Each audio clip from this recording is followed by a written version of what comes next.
عليكم، ازيكم يا بناتي؟ احلى بنات على اليوتيوب. معاكم ياسمين البحيري. النهارده ان شاء الله عندي الفراخ بتاعتي بتاعت الشهر، هقطعها تقطيعه حلوه قوي بحيث تكفي معايا الشهر. ايا كان بقى انت عدد الاسره بتاعتك قد ايه.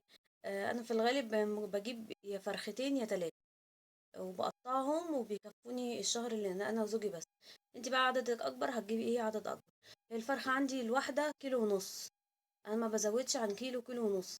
لو في عزايم بتاعت رمضان بجيب 2 كيلو عشان يبقى القطعة او النايب بتاع الواحد كبير. هقطعها دلوقتي معاكم وناخد فرخية كده. الفرخية انا اول ما اتجوزت خالص كنت بقطعها على 4. فطبعا الفرخة كده مش هتكفيني غير يومين بس. طبعا مع غلو الاسعار ده قلت لا، نعمل بقى ستوب ستوب ونظبط نفسنا شوية في حكاية الفراخ دي. فانا عندي اهي الفرخة. هبدأ الأول يعني الفرخة هقطعها على 8 بدل 4، هقطعها على 8. اكسري كده. طبعا المبتدئات انا عارفة ان في ناس شاطرة وعارفة طريقة تقطيع الفراخ. ادي الوركة عندي. الحتة اللي هي تحت اللي فيها دهون دي انا احيانا كتير بشيلها. لو الفرخة عندك فوق ال2 كيلو بتلاقي الحتة دي مليانة دهون اكتر. ف اهي. ونكسر الورك كمان، شايفين؟ وبالمقص بقى، انا عندي بقى مقص، والمقص ده اهم حاجة، اهم من السكين. الورك انا بقى هقسمه على 2. طبعا انت تقدري تجيبي فراخ اكبر، انا مش هجيب انا الفراخ الكبيره قوي دي. همسك الورك، هقسمه 2 بحيث يبقى الدبوس لوحده وبقيه الورك لوحده. اكسري برضو وكملي الباقي بالمقص زي ما انتوا شايفين. يعني بدل ما تاكلي النايب الورك كامل، لا كده هيبقى افضل. يبقى الاكله، انا عملت لكم قبل كده اكله بدبابيس في الكيس الحراري، وعملت لكم قبل كده برضو اكله بالجناح والرقبه على صينيه البطاطس. بحبها جدا برغم ان هي انا عارفه انها مضره، بس انا بحبها مش عارفه اعمل ايه. ماشي. نفس الحكايه الورك التاني برضو هنكسر وهنحط برضو، هنحط جنب اطباق اهي باين اهي.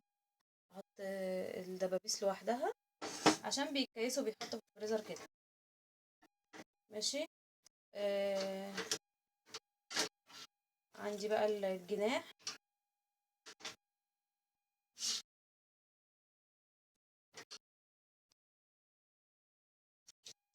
اهو، شوفي انت العظمه فين ولفي حواليه.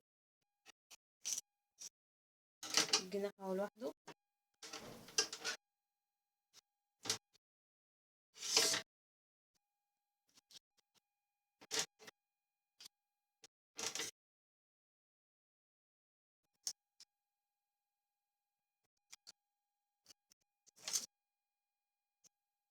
في ناس بتقطع الحته الاخرانيه دي، انا مش بقطعها يعني. والرقبه، الجلد بتاع الرقبه ده انا بشيله، شايفين بيبقى مليان دهن ازاي؟ شيليه، مش حلو يعني.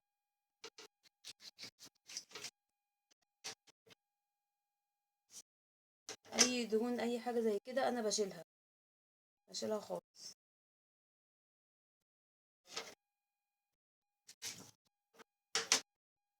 شايفين كل الدهن ده بشيله، مش بحب. اهو كل ده شايفين دهن قد ايه، اللي هو كان في الرقبه بس. هنقسم بقى الصدر ده على 2. ممكن بقى تاخدي انتي تعمليه بانيه.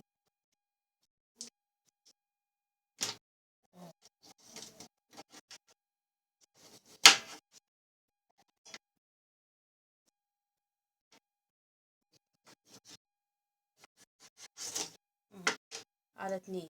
شايفين القطعة ما شاء الله، برغم ان الفرخة صغيرة القطعة نفسها كبيرة. لا، هنقسمها برضو على 2. القطعة نفسها تتقسم على 2. بقت عندي قطعتين. نفس الحكاية هنا برضو.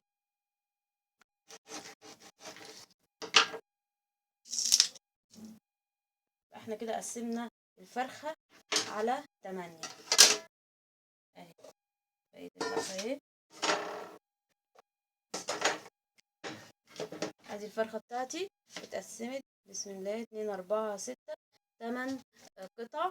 هكمل بقية الفراخ. وطبعا ممكن تغسلي الفرخة قبل ما تقطعيها بملح وخل، ممكن تغسليها بعد ما تقطعيها، مفيش مشكلة. كده خلاص يا بنات، قطعت الثلاث فراخ، الثلاث فرخات اللي عندي. وعندي هنا الكبد والقوانص، 3 كبدة و3 قناص. وعندي هنا الرقبة والجناحين. وعندي هنا الوراك اللي هو الجزء الدبوس والجزء بقية الورك. وهنا دي الصدور، الصدر متقسم على 2. فانا همسكهم بقى كيسا. طبعا انا غسلتهم، رشيت عليهم شوية خل وشوية ملح وشطفتهم تحت المية كويس جدا. ماشي. عندي بقى هبتدي بقى اكيسها. هتحطي هنا طبعا الكبده والقوانص لوحدها في كيس، دي اكله ايه لوحدها. ممكن كمان تحوشيها بقى، تعملي بيها رز، تطبخيها لوحدها. ادي كده الكبد والقوانص لوحدها. الرقبه والجناح دي برضو عاملها لوحدها. انا اكياسي معلش خلصت، هحط بقى في الشنط اللي هستغل الشنط اللي عندي. الرقبه والجناحين دول برضو اكله لوحدهم، هحطهم في كيس لوحدهم.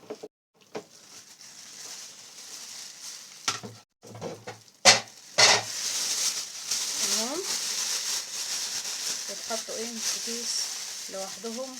وكنت عملتها لكم قبل كده على صينيه بطاطس، فحلوين قوي على صينيه البطاطس. هحط في كيس الدبابيس لوحدها برضو اكله.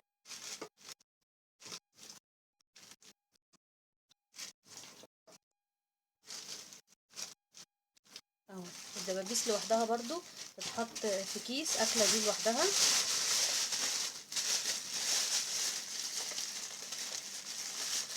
برضو في كيس في الفريزر.